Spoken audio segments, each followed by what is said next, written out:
बिस्मिल्लाहिर्रहमानिर्रहीम। अस्सलाम वालेकुम दोस्तों। उदयपुर के निवाह में पड़ाव के दौरान एक रोज चमड़े की एक खुरजीन उठाए उमर खान अपने खेमे में दाखिल हुआ। उस वक्त खेमे में किरण अकेली बैठी शायद उमर खान की वापसी का इंतजार कर रही थी।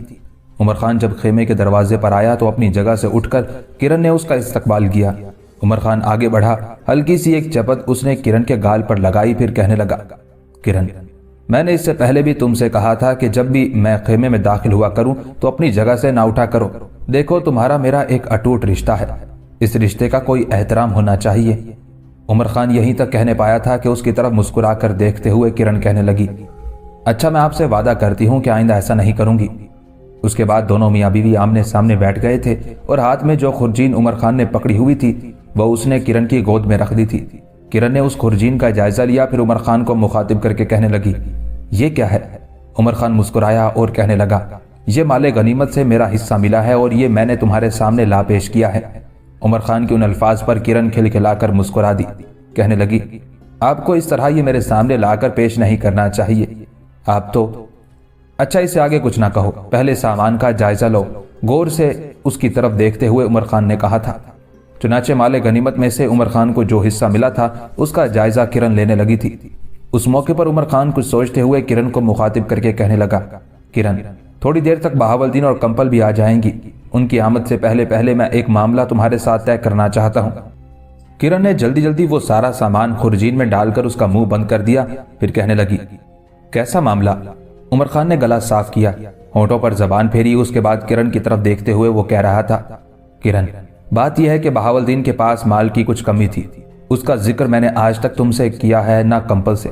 उसने जो मकान खरीदा था उसके लिए भी मैंने उसे कुछ रकम दी थी। कुछ रकम उसने दूसरे सालारों से भी ली थी, इसलिए कि उसके पास कोई जमाशुदा सुरमाया नहीं था। किरण, मैं चाहता हूं ये जो माले गनीमत का मुझे हिस्सा मिला है इसमें से कुछ बहावलदीन को भी दे दूं। इस तरह उसने जो दूसरों का कर्ज देना है वो उतर जाएगा और जो माले गनीमत का हिस्सा उसे मिला है वो जमा हो जाएगा और आने वाले दौर में उसके काम आता रहेगा। देखो किरण, बात यह है कि शादी के मौके पर तुम्हारे पिताजी ने कंपल को जो कुछ दिया था उसका मामला ऐसे ही है जैसे मेरा तुम्हारा। जिस तरह तुम्हारे पिताजी ने जो सामान तुम्हें दिया था वो सारे का सारा महफूज है। उसमें से हम दोनों मियाँ बीवी ने आज तक कुछ खर्च नहीं किया। इस तरह बहावलदीन चाहता है कि कंपल को जो तुम्हारे पिताजी की तरफ से मिला है वो महफूज रहे और बहावलदीन अपने वसाइल से अपना कर्जा उतारे और घर के अखराजात भी पूरे करे। यहां तक कहने के बाद उमर खान जब खामोश हुआ तब कुछ देर तक बड़े प्यारे अंदाज में किरण उमर खान की तरफ देखती रही, फिर कहने लगी, ये आप किस किस्म की गुफ्तगू कर रहे हैं? अगर आप बहावलदीन को कुछ देना चाहते हैं तो मैं क्यों एतराज करूंगी? कंपल मेरी बहन है, बहावलदीन मेरे भाई है। अगर आप मेरी बहन और मेरे भाई को कुछ देना चाहते हैं तो उसके लिए आपको मुझसे इजाजत लेने की जरूरत है ना आपको ऐसा करना चाहिए, बल्कि इसमें तो मेरी खुशी और खुशनुदी है। लेकिन इस मौके पर मुझे एक एतराज भी है। किरण के उन अल्फाज पर उमर खान चौंका था, कहने लगा, कैसा एतराज? किरण ने अपने खूबसूरत और सुर्ख होंठों पर जबान फेरी और कहने लगी, एक नहीं दो एतराज। उमर खान मजीद जुस्तजू में पड़ गया, गौर से किरण की तरफ देखा, फिर कहने लगा, अच्छा, दोनों एतराज की तफसील बताओ। किरण ने कुछ सोचा, फिर उमर खान को मुखातिब करके कहने लगी, आप मेरे शोहर हैं, मेरी जिंदगी का सुरमाया और मेरी जीस का असास अलबैत है। दुनिया में आपसे बढ़कर ना मुझे कोई अजीज है और ना ही आपसे बढ़कर मैं किसी की जरूरत महसूस करती हूँ। मैंने खुद भी कई मौके पर एतराज किया था कि मेरे पिताजी ने शादी के मौके पर जो कुछ भी मुझे दिया था उसके मालिक आप हैं। उसे आप जहां और जिस तरह भी खर्च करें मैं ना कभी एतराज करूंगी और ना कर सकूंगी। लेकिन आपने उस सरमाए को हाथ तक नहीं लगाया। ऐसा ही एक एतराज मुझे अपने भाई बहावलदीन के खिलाफ है। मुझे तो आज तक बताया ही नहीं गया कि बहावलदीन मकरूज हैं और ये कि मकान की खरीदारी के लिए आपने उन्हें कुछ दिया और दूसरे सालारों से भी उन्होंने रकम ली। अगर मामला ऐसा था तो शादी के मौके पर कंपल को जो कुछ मिला था उसमें से खर्च करते हुए बहावलदीन को अपना कर्ज उतारना चाहिए था, इसलिए कि कंपल बहावलदीन की जात का एक हिस्सा है, वो एक दूसरे से अलहदा नहीं है। जिस चीज की मालिक कंपल है उसी चीज का मालिक बहावलदीन भी है और जो चीज बहावलदीन की मिल्कियत है वही कंपल की मिल्कियत में भी आती है। किरण जब खामोश हुई तो उसकी तरफ देखते हुए उमर खान कहने लगा, किरण, तुमने अच्छा खासा अपने ख्यालात का इजहार कर दिया है लेकिन मेरे सवाल का जवाब फिर भी नहीं दिया। जवाब में किरण मुस्कुराई और कहने लगी, आपके सवाल का जवाब मैंने दे दिया है। माले गनीमत का जो हिस्सा आपको मिला, जो आपने मेरी गोद में रखा, यह अगर सारे का सारा भी आप भाई बहावलदीन के हवाले कर दें तो मैं तो एतराज का एक लफ्ज भी नहीं कहूंगी बल्कि खामोशी का इजहार करूंगी, इसलिए कि कंपल मेरी बहन और बहावलदीन उस नाते और रिश्ते से मेरा भाई है। किरण का ये जवाब सुनकर उमर खान खुश हो गया था। फिर कहने लगा, किरण, वैसे तो माले गनीमत में जो कुछ बहावुद्दीन को मिला है उसमें से वो अपना पूरा कर्ज उतार सकता है। मैं चाहता हूँ उसके पास कुछ रकम हमारी तरह पसे अंदाज भी हो जाए और जिस तरह जो असासा तुम लेकर आई हो वो हमने महफूज कर रखा है, उसी तरह जो कुछ कंपल उसके पास लेकर आई है वो भी उसके पास महफूज रहे और मुश्किल और कड़े वक्त में उसके काम आए। उमर खान यहीं तक कहने पाया था कि खेमे में एक साथ बहावुद्दीन और कंपल दोनों मियाँ बीवी दाखिल हुए थे।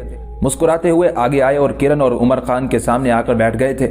उस मौके पर एक गहरी और एतराज भरी निगाह किरण ने बहावुद्दीन पर डाली और कहने लगी, भाई, मुझे आपके खिलाफ बहुत ही शिकायत, गिले और शिकवे हैं। किरण के उन अल्फाज पर जहां बहावुद्दीन जुस्तजू में पड़ गया था, वहां कंपल परेशानी से कभी अपनी बहन किरण, कभी उमर खान और कभी कभी अपने शोहर बहावुद्दीन की तरफ देखने लग जाती थी। किरण के उन अल्फाज के जवाब में बहावुद्दीन किरण की तरफ देखते हुए कहने लगा, मेरी बहन, मुझसे कोई खता, कोई गलती हुई क्या?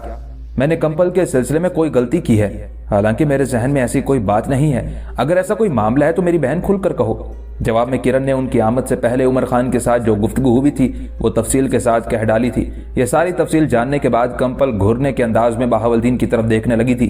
फिर खफगी का इजहार करते हुए कहने लगी, इस सारे मामले का इंकशाफ आपने मुझ पर क्यों नहीं किया? अगर आपके जिम्मे कोई कर्ज था तो जो कुछ मैं लेकर आई थी उसे हमने कहाँ लेकर जाना है? अगर हम अपना पहले वाला कर्ज नहीं उतारते तो फिर जहन्नम में गया ये सारा सुरबाया। आपके इस रवैये से मेरी दिल शिकनी और एक तरह से मेरी दिल शिकस्तगी हुई है। अपनी हालत वाजे करते हुए उस मौके पर बहावुद्दीन बोल उठा, कंपल, बात यह है कि जिस वक्त मेरी और उमर खान की शादी होने वाली थी तो शादी से पहले हम दोनों ने अहद किया था कि किरण और कंपल को जो कुछ उनके बाप की तरफ से मिलेगा उसे खर्च नहीं करेंगे, बल्कि महफूज सुरमाए के तौर पर वो रहेगा और किसी आड़े वक्त में आने वाली नस्लों के लिए खर्च किया जाएगा। इस पर किरण हल्का सा कहकहा लगाते हुए कहने लगी, जिस तरह आप अपने बीवी बच्चों का ख्याल, उनकी देखभाल कर रहे हैं, ऐसे आने वाली नस्ल के अफराद भी अपना आप संभाल लेंगे। उस मौके पर उमर खान ने दखल अंदाजी की और कंपल की तरफ देखते हुए कहने लगा, कंपल, इसमें अकेले बहावुद्दीन का कसूर नहीं है, इसमें मैं भी मुलव्विस हूँ। हम दोनों ने मिलकर यह फैसला किया था। अब तुम्हें परेशान होने की जरूरत नहीं है। कंपल, तुम जानती हो, बल्कि मैं इससे पहले एक मौके पर तफसील के साथ तुम्हें बता चुका हूँ कि मेरे और किरण के पास उस सुरमाए के अलावा जो किरण लेकर आई थी और भी खासा बड़ा मजबूत सुरमाया है। मैं उसी हालत में अपने भाई बहावुद्दीन को भी लाना चाहता हूँ। तुम दोनों की आमद से पहले इसी सिलसिले में किरण से बात कर रहा था। आज मुझे माले गनीमत से जो हिस्सा मिला है उसमें से मैं बहावुद्दीन के जिम्मे जिस कदर कर्ज है वो उतारूंगा। बहावुद्दीन को जो आज माले गनीमत मिला है ये एक तरह से उसके पास महफूज सुरमाए की इब्तिदा हो जाएगी। यहाँ तक कहने के बाद उमर खान जब खामोश हुआ तब गौर से उसकी तरफ देखते हुए कंपल बोल उठी थी, भाई, आप उम्र में भी रिश्ते में भी मुझसे बड़े हैं, बड़े भाई की जगह है। मैं आपके खिलाफ एक लफ्ज तक नहीं बोल सकती, लेकिन आप दोनों ने मिलकर जो फैसला किया है वो बिल्कुल गलत है। कंपल अपनी बात मुकम्मल ना कर सकी, इसलिए कि बीच में किरण बोल उठी और कंपल को मुखातिब करके कहने लगी, कंपल, अब तुम एक लफ्ज नहीं कहोगी। जो फैसला तुम्हारे भाईजान ने किया है उस पर अमल किया जाएगा। तुम्हारे भाई को आज माले गनीमत से जो हिस्सा मिला है उसमें भाई बहावुद्दीन के सारे वाजिबात अदा कर दिए जाएंगे। इस तरह ये दोनों भाई अपने महफूज सुरमाए के लिहाज से एक सतह पर आ जाएंगे और इसी में हम दोनों की खुशी और इसी में हम दोनों की खुशनूदी और तमानियत है। किरण के उन अल्फाज का जवाब कंपल देना ही चाहती थी कि खेमे के दरवाजे की तरफ देखते हुए वो एकदम खामोश हो गई और बेपनाह खुशी का इजहार करते हुए अपनी जगह पर उठ खड़ी हुई थी। कंपल के इस तरह खेमे के दरवाजे की तरफ देखने की वजह से जब सब ने उधर देखा तब सब खुशी का इजहार करने लगे थे, इसलिए कि उसी वक्त खेमे में प्रताप राय, भीम राय और उसकी बीवी सलवंत तीनों दाखिल हुए थे। सब ने आगे बढ़कर बेहतरीन अंदाज में उनका इस्तकबाल किया।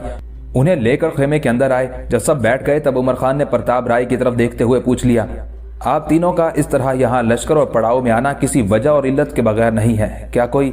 यहाँ तक कहते कहते उमर खान को रुक जाना पड़ा, इसलिए कि बीच में प्रताप राय बोल उठा, बेटे, कोई इल्लत नहीं है, कोई वजह नहीं है, बस यूं जानो हम खुशी का इजहार करने के लिए यहाँ आए हैं। मामला दरअसल ये है कि राय, भीम और सलवन दोनों मियाँ बीवी ने मिलकर ये फैसला किया था कि कुछ दिन जाकर दिल्ली रहना चाहिए। मुझे उन्होंने मजबूर किया कि मैं भी उनके साथ जाऊं। साथ ही इन दोनों ने यह मनसूबाबंदी की कि तुम चारों की तरफ आना चाहिए, इसलिए कि हमारे इलाकों की तरफ खबरें गई थी कि सुल्तान बहलोल लोधी के लश्कर में आप दोनों शामिल हैं। पहले हुसैन शर्की के साथ टकराव हुआ तो हमने समझा कि आप लोग आ गए होंगे।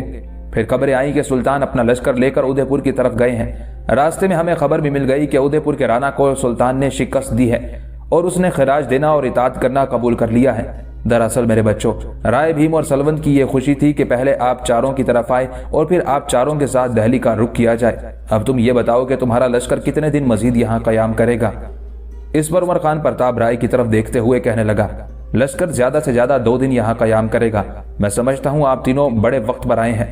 عمر خان جب خاموش ہوا تب رائے بھیم بولا۔ باری باری عمر خان کرن، بہاولدین اور کمپل کی طرف دیکھتے ہوئے کہنے لگا، اس دوران ہمارے ساتھ بھی ایک عجیب و غریب واقعہ پیش آیا۔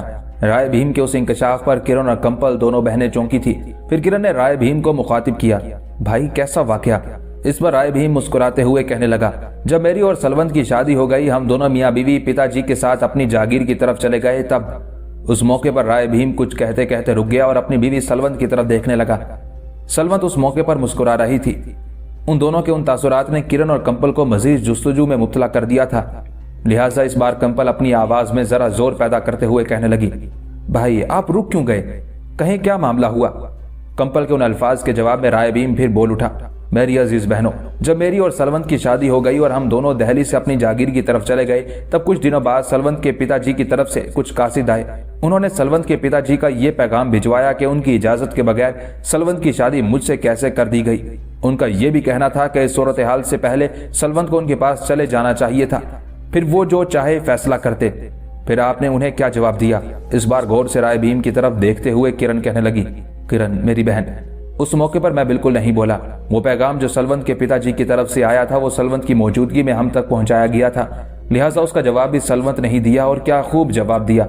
ان قاصدوں کو مخاطب کرتے ہوئے سلونت نے کہا تھا، واپس جا کر میرے پتا جی سے کہنا کہ انہوں نے ایک بار شادی کر کے مجھے اپنے گھر سے الوداع کر دیا تھا، اب میرا گھر محترم پرتاپ رائے کا گھر ہی بنتا ہے۔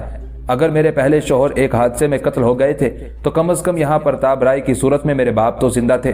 چنانچہ انہوں نے یہ فیصلہ کیا کہ میں رائے بھیم سے شادی کر لوں، سو میں نے رائے بھیم کو اپنی زندگی کا ساتھی بنا لیا، لہٰذا میرے اس فیصلے کے خلاف کسی کو اعتراض کرنے کا حق ہے اور نہ ہی کوئی اس سلسلے میں جواب طلبی کر سکتا ہے۔ سلونت کا یہ جواب سن کر قاصد بڑے حیران اور پریشان بھی ہوئے تھے۔ بہرحال سلونت نے انہیں مطمئن کر کے واپس بھیج دیا۔ اس کے بعد اس موضوع پر گوالیار سے کوئی پیغام نہیں آیا۔ رائے بھیم کے اس انکشاف پر سب خوشی اور اطمینان کا اظہار کر رہے تھے، پھر سب وہیں بیٹھ کر مختلف موضوعات پر گفتگو کر رہے تھے۔ تیسرے دن لشکر نے وہاں سے دہلی کی طرف کوچ کر لیا تھا۔ سلطان بہلول لودھی نے دہلی میں تھوڑا ہی عرصہ قیام کیا تھا کہ اس کے لیے ایک اور دشواری اور مہم اٹھ کھڑی ہوئی۔ وہ اس طرح کے نیم کہار کے راجا نے سلطان بہلول لودھی کے علاقوں پر دست درازی شروع کر دی تھی۔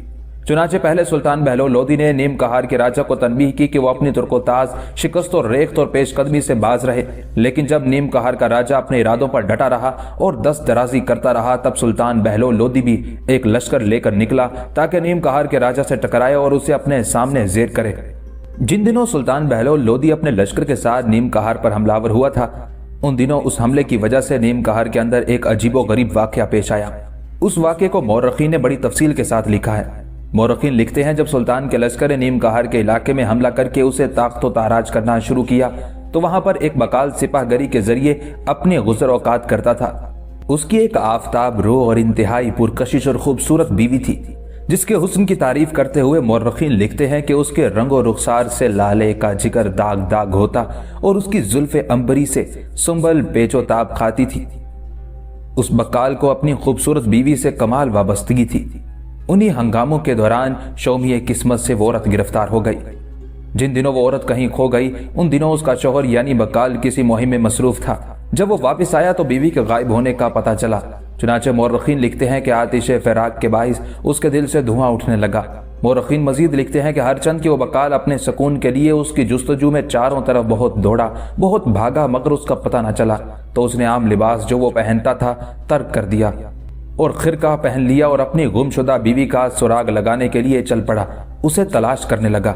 آخر نوبت یہاں تک پہنچی کہ وہ دنیا کو چھوڑ کر اور جوگی بن کر گاؤں گاؤں اور شہر شہر اس کی تلاش میں بھٹکتا رہا، یہاں تک کہ وہ 1 سال اسی حال میں گزار بیٹھا۔ پھرتا پھراتا وہ سرہند شہر جا پہنچا۔ ایک روز ایک حویلی کے دروازے سے گزرا تو کیا دیکھتا ہے کہ اس کی بیوی پانی کا مٹکا سر پر رکھے اس حویلی کے اندر جا رہی تھی۔ اپنی بیوی کو دیکھ کر وہ بقال رک گیا اور بھیک مانگنے کی صدا دی۔ اس عورت نے چونکہ بے گھر ہونے کے بعد ایک افغان سے شادی کر لی تھی اور وہ افغان ہی کا گھر تھا، اب وہ خوبصورت عورت اس افغان کی بیوی تھی۔ چنانچہ جب اس بقال نے مانگنے کی صدا دی تو افغان اندر بیٹھا ہوا تھا۔ اس نے اپنی بیوی سے کہا، دروازے پر کوئی بھکاری کھڑا ہے، اسے کچھ دے دو۔ وہ عورت جو حقیقی معنوں میں بقال کی بیوی تھی، روٹی کا ایک ٹکڑا لے کر دروازے پر آئی تو بقال نے کہا، میں ایک مدت سے تیرے پیچھے در بدر بھٹک رہا ہوں، تو کیسے کھو گئی تھی؟ बकाल के उन अल्फाज का औरत ने कोई जवाब ना दिया और वापस चली गई और जाकर अपने अफगान शौहर से कहा कि ये जो भिखारी दरवाजे पर खड़ा है भिखारी नहीं है बल्कि कमीना है, जो चाहता है मुझे उठाकर ले जाए और तुमसे जुदा कर दे। उस अफगान ने अपनी नई नवेली और खूबसूरत बीवी की ये बात सुनी तो कासाए सर में गुस्से ने जोश मारा। चुनाचे अपने खुद्दाम को हुक्म दिया कि इस बकाल को कसकर बांध दो और इसके बाद इसकी खूब मुरम्मत करो। उन खुद्दाम ने पहले तो उसे इतना मारा कि वो जगह जगह से जख्मी हो गया, बाद अज़ां उसे डेवड़ी में फेंक दिया। वो बकाल कुछ अरसा वहीं पड़ा रहा। जब अच्छा हो गया तो अफगान ने कहा, अब चला जा। इस पर बकाल ने अफगान को मुखातिब करके कहा, खुदा आपको सलामत रखे। एक तो मैं मुसलमान हूं और ऊपर यह कि आपका नमक खा चुका हूं, लिहाजा आपका गुलाम बन गया हूं। मुझसे आपकी जो खिदमत बन पड़ेगी उसमें कोताही नहीं करूंगा। गर्ज के अफगान मान गया, उसे अपने पास रख लिया और बकाल अफगान का काम काज करता रहा और साल भर उसकी खिदमत में रहकर मोतमद, भरोसे और एतमाद का आदमी बन गया। दूसरी तरफ उस अफगान की बीवी हमेशा उससे कहती थी, ये शख्स मेरी ताक में है और उसे जो ही मौका मिलेगा मुझे उठाकर ले जाएगा। अपनी बीवी के उन अल्फाज के जवाब में अफगान कहता, इसकी वजह से मेरे बहुत से काम ठीक हो रहे हैं, मगर तू है कि राजी नहीं होती। वो मेरे सामने तुझे बहन कह चुका है। अलगर्ज अफगान ने उस पर बेहद एतमाद किया, यहाँ तक कि अपने घर का सारा कारोबार उसके सपुर्द कर दिया। इसी असना में सुल्तान बहलोल लोदी को दिलमों के इलाके की मुहिम पेश आई और अफगान भी लश्कर के साथ चला गया। जब आगरा के निवाह में पहुंचे तो एक दिन वो अफगान पहरे के दिन से पहले ही अपने सरदार के साथ रवाना हो गया और बकाल को हुक्म देता गया कि सारा सामान ऊंटों पर लाद कर ले आए। चुनाचे बकाल ने ऐसा ही किया और उस औरत को एक बग्गी में सवार करा दिया। चुनाचे बग्गी के घोड़ों को हाँकने की जिम्मेदारी बकाल ने अपने ऊपर ले ली। जब सामान के ऊंट उस अफगान के पास पहुंचे और बग्गी ना पहुंची जिसमें उसकी बीवी थी तो उसने अपने खुद्दाम को मुखातिब करके पूछा, मेरी बीवी कहाँ है? मुलाजमीन ने कहा कि पीछे आ रही है। जब देर हो गई तो अफगान ने जान लिया कि बकाल उसकी बीवी को ले भागा है। उसी वक्त एक बर्क रफ्तार घोड़े पर सवार हुआ और बकाल की तलाश में रवाना हो गया। दूसरी तरफ बकाल जो औरत को किसी दूसरे रास्ते से लेकर गया था करीब ही उतर पड़ा और सो गया। वो औरत अपने अफगान शोहर की जुदाई में बैठी रो रही थी कि वो अफगान भी वहां पहुंच गया। औरत की नजर अफगान पर पड़ी, बेहद खुश हुई, उठ खड़ी हुई, उसका खैर मकदम किया और कहने लगी, मैंने तुझसे कहा नहीं था कि यह कमीना मौके की तलाश में है कि मुझे ले भागे। वो अफगान घोड़े से उतरा, बकाल की कोड़ों से खूब मुरम्मत की, फिर घोड़े के रस्से से बांधकर उसे एक दरख्त से लटका दिया और खुद ज़ेन पोश जमीन पर डाला और सो गया। औरत उसके पांव सहलाने लगी और उससे हंसने हंसाने की बातें करने लगी। फिर उसने एक जामदान से जाम निकाला, उसमें पानी डाला और मिश्री मिलाकर शरबत तैयार करके कुछ तो खुद पिया और जो बाकी बचा उसे पड़ा रहने दिया। उसके बाद औरत को भी नींद आ गई और वो बेसुध सी होकर सो गई। बकाल जो वैसे ही दरख्त से लटका हुआ था कि क्या देखता है कि एक इंतहाई स्याह रंग का सांप दरख्त से नीचे उतर रहा है। वो सांप उसी रस्से से होता हुआ उसके पांव तक आ पहुंचा। बकाल ने सोचा सांप उसके पांव पर डसकर उसे हलाक कर देगा, अच्छा है इस मुसीबत से निजात मिल जाएगी। चुनाचे वो सांप उसके बदन से रेंगता हुआ जमीन पर पहुंचा। उसने अपना मुंह उस प्याले में डाल दिया और अपना जहरीला लुआब उसमें डालकर बकाल के जिस्म पर रेंगता हुआ फिर उसी रस्से की मदद से दरख्त पर जा चढ़ा और गायब हो गया। थोड़ी देर के बाद अफगान बेदार हुआ और औरत के पीने के बाद जो शरबत बचा हुआ था और प्याले में था जिसमें सांप ने मुंह डालकर कुछ पिया था वो अफगान पीकर फिर सो गया और सोते ही हलाक हो गया। अचानक वो रस्सा जो बकाल के पांव से बंधा हुआ था टूट गया और बकाल जमीन पर आ गिरा। चुनाचे उस बकाल ने अपने पांव से रस्सा खोल दिया, अफगान के मुंह से चादर हटाई तो देखा वो मर चुका है और उसका जिस्म भी रेजा रेजा हो गया है। चुनाचे उस बकाल ने उस औरत को जगाया और उससे मुखातिब करके कहा, उठ और कुदरत इलाही का तमाशा देख के दस्ते गैब ने कैसे मेरा इंसाफ किया है। अगर तूने अब भी मुझसे मुंह मोड़ा तो इसी तरह नाबूद हो जाएगी जिस तरह ये अफगान खत्म होकर अपने इंतहाई बुरे अंजाम को पहुंचा है। औरत ये वाकया देखकर लरज कांप गई और सर उसके पांव पर रख कर कहने लगी, अब मैं जब तक जिंदा रहूंगी तेरे हुक्म से कभी सरताबी नहीं करूंगी। बकाल ने अफगान का लिबास उतार कर खुद पहन लिया। 300 अशरफियां जो अफगान की जेब से निकली थी वो भी ले ली और उस घोड़े पर सवार हुआ जो आंधी की तरफ भागता था और घोड़े को एड़ लगाकर अपनी बीवी को लेकर अपने घर की तरफ चला गया था। बहरहाल सुल्तान बहलोल लोदी नीम कहार के राजा की सरकूबी के लिए बड़ी तेजी से पेशकदमी करने लगा था। नीम कहार के राजा ने भी सुल्तान बहलोल लोदी का मुकाबला करने के लिए अपनी पूरी तैयारियां कर रखी थी। उसके अपने लश्कर के अलावा दिलमों के इलाके का एक बहुत बड़ा लश्कर भी उसकी मदद के लिए पहुंचा हुआ था। इस तरह गोया बैक वक्त सुल्तान बहलोल लोदी को 2 लश्करों का मुकाबला करना था। जिस वक्त सुल्तान बहलोल लोदी नीम कहार के राजा के इलाकों के पास पहुंचा तो राजा अपने और दिलमों के इलाके के लश्कर के साथ सुल्तान बहलोल लोदी की राह रोक कर खड़ा हुआ। नीम कहार के राजा ने चूंकि अपनी तैयारियों को खूब अरूज पर पहुंचा रखा था और बड़ी बेचैनी से सुल्तान बहलोल लोदी का ही इंतजार कर रहा था। चुनाचे जो ही सुल्तान उसके सामने आया, नीम कहार के राजा ने अपने लश्कर के अंदर जंग की इब्तिदा करने के लिए तबल पीटने का हुक्म दे दिया था। ये सूरत हाल सुल्तान बहलोल लोदी के लिए कोई नई नहीं थी। ایسے بہت سے مارکے وہ ماضی میں سر کر چکا تھا، چنانچہ اس نے بھی اپنے لشکر کو وہاں پڑاؤ کرنے کا حکم دیا۔ ساتھ ہی اس نے اپنے لشکر کی صفیں درست کرنا شروع کر دی تھی۔ سلطان بہلول لودھی اس بار صرف عمر خان، بہاولدین، علی خان، مبارز خان اور اپنے بیٹے باربر خان کو اپنے ساتھ لے کر آیا تھا، جبکہ اپنے مرکزی شہر کی حفاظت کے لیے وہاں کرملی خان، عیسیٰ خان، اپنے بیٹے سکندر خان، دوسرے بیٹے بایزید خان اور اپنے پوتے اعظم ہمایوں کو وہاں چھوڑا تھا۔ چنانچہ جب نیم کہار کے راجا نے اپنے لشکر کے اندر جنگ کی ابتدا کرنے کے لیے تبل پیٹنے کا حکم دیا تھا، تب سلطان بہلول لودھی بھی اپنے سالاروں کے ساتھ اپنی ترتیب کو آخری شکل دینے لگا۔ نیم کہار کے راجا نے اپنے لشکر کو 2 ہی حصوں میں تقسیم کیا تھا۔ جو حصہ اس کا اپنا تھا اس کی کمانداری اس نے اپنے پاس رکھی، اور جو لشکر اس کی مدد کے لیے دلموں کے علاقے سے آیا تھا اس کی کمانداری وہاں کے سپہ سالار کے سپرد کر دی گئی تھی۔ راجا کی اس ترتیب کے مقابلے میں سلطان بہلول لودھی نے اپنے لشکر کو 3 حصوں میں تقسیم کیا۔ وسطی حصہ اپنے پاس رکھا، اپنے بیٹے باربر خان کو اپنے ساتھ ملا لیا، جبکہ دائیں پہلو کی کمانداری عمر خان کے سپرد کی گئی اور مبارز خان کو اس کے نائب کی حیثیت سے رکھا گیا۔ بائیں پہلو کی کمانداری بہاولدین کے سپرد کی گئی اور بہاولدین کے نائب کی حیثیت سے اس کے ساتھ علی خان کو مقرر کر دیا گیا۔ کچھ دستے سلطان بہلول لودھی نے قطب خان کے حوالے کیے تھے اور اس کے ذمہ اپنے پڑاؤ کی حفاظت کا کام لگا دیا تھا۔ راجا کے لشکر میں کچھ دیر تک تبل بجتے رہے۔ اس کے بعد جنگ کی ابتدا کرنے کے لیے راجا نے اپنے پورے لشکر کو ایک ساتھ وقت کی گہری اداسیوں میں جلتے چڑھتے دکھ کے سورج، بے کراں صحرا کی ویرانیوں میں بغاوت کے علم کھڑے کرتے شیطانی پرتوں کی طرح آگے بڑھایا۔ اس کے بعد راجا اور اس کے حمایتی دلموں کا لشکر سلطان بہلول لودھی کے لشکر پر پرخار، دشوار گزار اور ویران راستوں میں 4 سو کو بکو پھیل جانے والے دکھوں کے چڑھتے آسیب، شب و روز کی گردشوں میں گرسنگی کے علم کھڑے کرتے ہیبت و جلال کے پیکر اور رگ رگ میں خوف پھیلاتی تیزی سے بکھرتی بارودی ہواؤں کی طرح حملہ ور ہو گیا تھا۔ راجا نے اپنے حصے کے لشکر کو دائیں جانب اور دلموں کے علاقے کے لشکر کو بائیں جانب رکھا تھا۔ چنانچہ دلموں کا لشکر بھی اپنے سالار کی کمانداری میں سلطان بہلول لودھی کے لشکر پر وقت کی آنکھ میں راکھ کے اندر چنگاریاں اٹھاتی، خون پیتی یورشوں، زہر پھیلاتے ہنگامے کھڑے کرتے بدی کے سوزاں شولوں، دکھ کے جال بنتے فنا کے سیل اور تندگام طوفانوں کی طرح حملہ ور ہو گیا تھا۔ جس وقت نیم کہار کے راجا نے اپنے لشکر کو آگے بڑھایا تھا، اسی وقت تکبیریں بلند کرتے ہوئے سلطان بہلول لودھی نے بھی اپنے لشکر کو اسم و جسم میں اتوار کا انتشار، نبض و نفس میں بحرانی گردشیں اٹھاتی انوکھی قوتوں کے بہرے بے کراں، اپنے مقدر کی راہیں تلاش کرتے آسمان پر سرگرداں بھورے بادلوں کے قافلے کی طرح آگے بڑھایا۔ اس کے بعد سب سے پہلے سلطان بہلول لودھی اپنے حصے کے لشکر کے ساتھ راجا پر اخلاص اور استقامت کو گلے لگاتی، مستی میں جھاگ اڑاتی تند جولا، گرم بگولوں، سمندر کے ساحل کی گیلی ریت تک کو صحرا میں دفن کر دینے والے ریاضتوں کے ہنر، سارے جوش و جذبے، ساری حرکات اور حرارت کو منجمد کر دینے والے بحر کے اضطراب کی طرح ٹوٹ پڑا تھا۔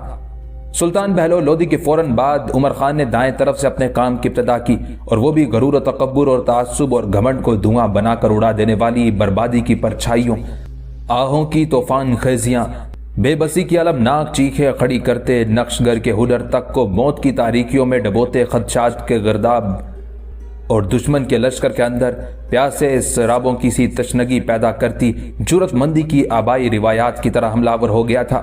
جب سلطان بہلول لودھی اور اس کا بیٹا باربک اپنے کام کو انجام دے چکے، اس کے بعد عمر خان اور مبارز خان بھی دشمن پر ٹوٹ پڑے۔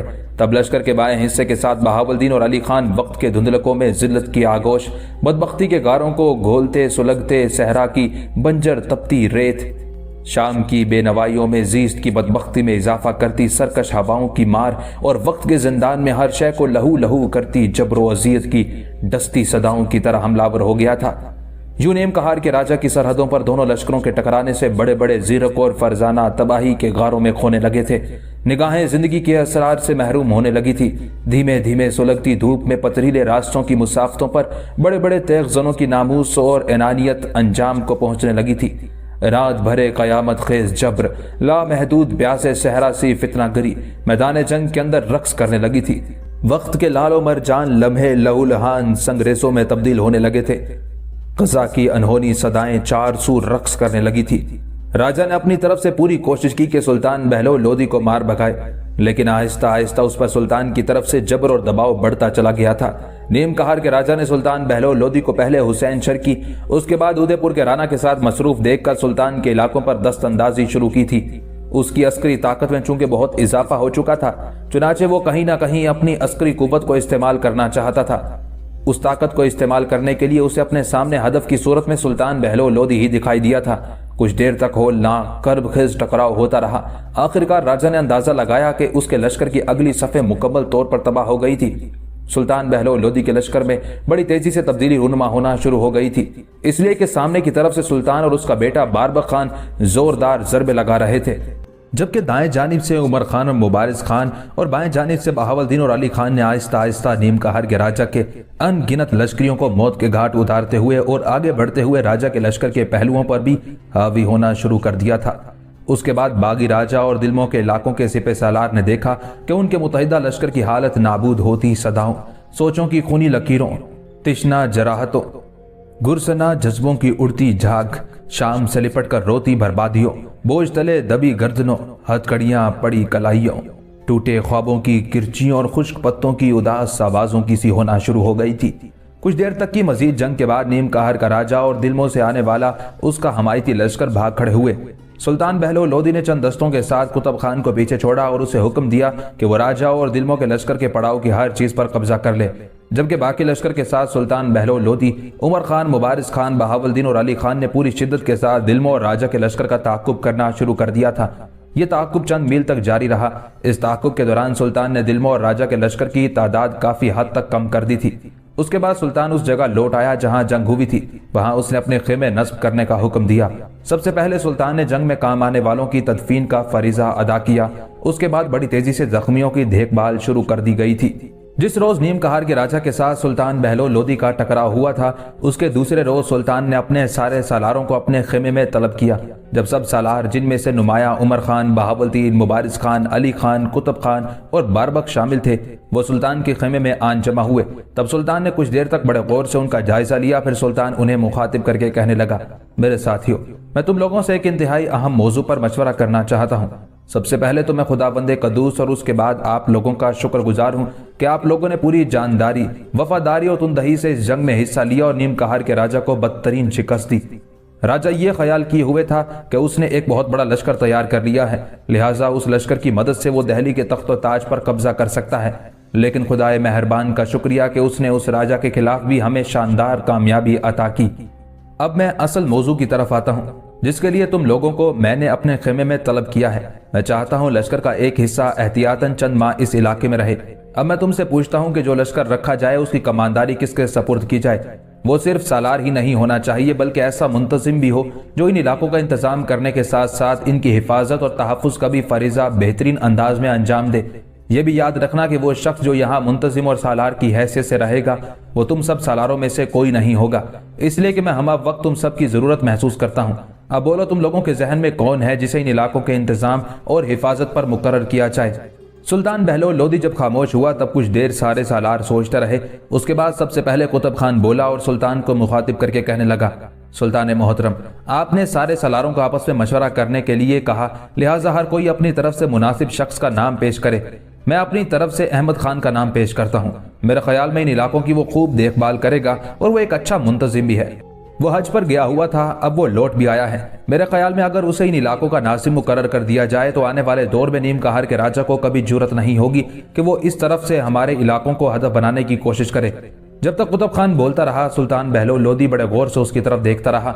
जब वो खामोश हुआ तब बेजारी और नफरत का इजहार करते हुए सुल्तान बहलोल लोदी कहने लगा, अहमद खान इस काबिल नहीं है, ना वो अच्छा मुंतजिम साबित हो सकता है और ना ही वो एक अच्छा सालार। कुतुब खान, जिस वक्त अहमद खान हज के लिए नहीं गया था, उस वक्त मेरी निगाहों में उसकी बड़ी इज्जत, बड़ा एहतराम और वकार था। मैं आंखें बंद करके उस पर एतमाद और भरोसा कर सकता था और मुझे उसकी ईमानदारी और उसके खलूस पर कोई शक व शुबा नहीं था। लेकिन हज से वापस आने के बाद उसने एक ऐसा वाकया बयान किया जिसे सुनकर मैं इस नतीजे पर पहुंचा हूं कि अहमद खान बला का झूठा और फरेबी इंसान है। झूठ भी छोटा मोटा नहीं बोलता, बैनुल अक़वामी किस्म का झूठ बोलता है जो सुनने वाले को हजम तक न हो। हज से वापस आने के बाद उसने मुझसे एक ऐसा वाकया बयान किया जिसे सुनकर मैं हैरत में डूब गया और फैसला कर लिया कि आने वाले दौर में मैं कभी भी इस अहमद खान पर एतमाद और भरोसा नहीं करूंगा, इसलिए कि जो वाकया इसने बयान किया था वो एक झूठा शख्स ही बयान कर सकता है और झूठे शख्स पर एतमाद और भरोसा नहीं किया जा सकता। सुल्तान के उन अल्फाज पर सारे सालार परेशान और फिक्रमंद हो गए थे, गहरी सोचों में डूब गए थे। फिर उमर खान सुल्तान बहलोल लोदी को मुखातिब करके कहने लगा, सुल्तान मोहतरम, मेरा अपना बड़ा अहमद खान पर एतमाद और भरोसा है। आपने उसमें क्या खामी, क्या झूठ देखा कि उससे आपको नफरत हो गई है और वो आपका एतमाद और भरोसा खो चुका है।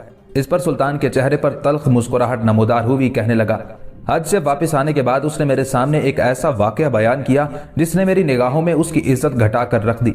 वो वाकया मैं तुमसे बयान करता हूँ। खुद ही अंदाजा कर लो कि अहमद खान ने कैसे अपनी तरफ से ये वाकया बनाकर अपनी अहमियत, अपनी बुजुर्गी, अपने वकार और इज्जत को बढ़ाने की कोशिश की है, लेकिन ऐसा करके उसने अपनी इज्जत को खाक में मिला दिया है। हज से वापस आने के बाद अहमद खान ने जो वाकया मुझसे बयान किया उसे गौर से सुनो, फिर खुद ही अंदाजा लगाना। जो अल्फाज अहमद खान ने इस्तेमाल किए हैं, करीब करीब उन्हीं अल्फाज का इस्तेमाल करते हुए ये वाकया तुम्हारे सामने बयान करता हूँ। अहमद खान ने मुझसे कहा था, जब वो मोहब्बत इलाही से सरशार होकर खाना काबा की जियारत का शौक लिए रवाना हुआ तो हाजियों के साथ समुद्री जहाज में बैठा और रवाना हो गया। अहमद खान का कहना था कि सुए इत्तेफाक से वो जहाज तबाह हो गया और एक मोहलिक भंवर में फंस गया। भंवर में फंसने के बाद वो निकला नहीं बल्कि पाश पाश हो गया। सब सवार उस होलनाक समंदर में गर्क हो गए, मगर अहमद खान का कहना है कि वो और 3 और अशखास एक तख्ते पर रह गए और उसी वक्त समंदर के अंदर तेज हवाओं ने चलते हुए उन चारों को एक जजीरे में पहुंचा दिया। अहमद खान का कहना था कि उन्होंने आबादी का मुंह देखा तो खुदा का शुक्र बजा लाए और तख्ते से उतरकर शहर के निवाह में पहुंच गए। देखा कि उस शहर के लोग दुमदार हैं। वो लोग उन्हें अपने बादशाह के हजूर ले गए। बादशाह ने उनका हाल अहवाल पूछा। जब सारा हाल बयान कर चुके तो सरकार से खाना मुकर्रर हुआ और उनके रहने के लिए एक दिलकश जगह भी दे दी गई। बकौल अहमद खान उन्होंने देखा कि शहर का हर घर और हर इमारत सफेद और मोतियों के चूने से रास्ता है। कहीं कहीं गुलाब की सूरत में सुर्ख याकूत भी जड़े हुए थे। वो अल्लाह की कुदरत पर हैरान रह गए। अहमद खान ने मजीद कहा कि किसी घर में तालाब भी नजर न आया। जब उस शहर के बाज लोगों से जिनसे दोस्ती हो गई थी पूछा, यहाँ पानी तो नजर नहीं आता, फिर ये आबे शीरी और मजेदार पीने का पानी कहाँ से आता है? चुनाचे बकौल अहमद खान ही उन मकामी लोगों ने कहा कि इस पहाड़ के निवाह से पानी आता है जो तुम्हें सामने नजर आ रहा है। वहाँ छोटे छोटे दरख्त हैं जिनके पत्ते तगारियों की मानिद गहरे हैं, जो भेड़ों के छत्तों की तरह रस भरे रहते हैं। उनके किसी पत्ते से कोई शख्स कितना ही पानी ले कम नहीं होता। अहमद खान का कहना था कि उसे कुदरत इलाही के उस तमाशे को देखने का शौक दामनगीर हो गया। अपने साथियों के साथ जाकर मुआयना किया। वो अभी उन पत्तों को देख ही रहा था कि वहाँ एक बुजुर्ग नमूदार हुए और अहमद खान को मुखातिब करते हुए पूछा, तुम किस हाल में हो? जवाब में अहमद खान ने उस जजीरे में पहुंचने तक के तमाम हालात सुना दिए। इस पर उस बुजुर्ग ने अहमद खान को मुखातिब करके कहा, तुझे अपने घर की आरजू है या खुदाए अजीम के घर की? अहमद खान का कहना था कि उसने ये जवाब दिया कि उसे तवाफ़े काबा की आरजू है। चुनाचे बकौल अहमद खान, दरवेश ने अहमद खान से कहा कि आंखें बंद कर ले। अहमद खान ने आंखें बंद की और जब उस शख्स के कहने पर उसने आंखें खोली तो अहमद खान ने अपने आप को हरमे बैतुल्लाह में पाया। वहां उसने हज किया और फिर हंसी खुशी वापस हमारे पास हिंदुस्तान पहुंच गया। इस वाक़े को मौरखी ने तफसील के साथ अपनी तारीखी कुतुब में पेश किया है। चुनाचे अहमद खान का ये वाक़या बयान करने के बाद सुल्तान बहलोल लोदी थोड़ी देर तक खामोश रहा, फिर कहने लगा, यह अहमद खान को वो बुजुर्ग न जाने कहां से मिल गया जिसने उसकी आंखें बंद करवाई और हर में काबा पहुंचा दिया।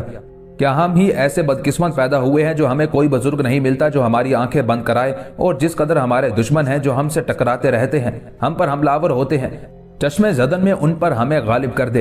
अहमद खान ने दास्तान सुनाकर एक ऐसा झूठ गढ़ा है जिस पर कोई भी एतमाद और भरोसा नहीं करेगा। लिहाजा अहमद खान बला का झूठा इंसान है और एक झूठे इंसान को मैं इन इलाकों में मुंतजिम मुकर्रर नहीं कर सकता।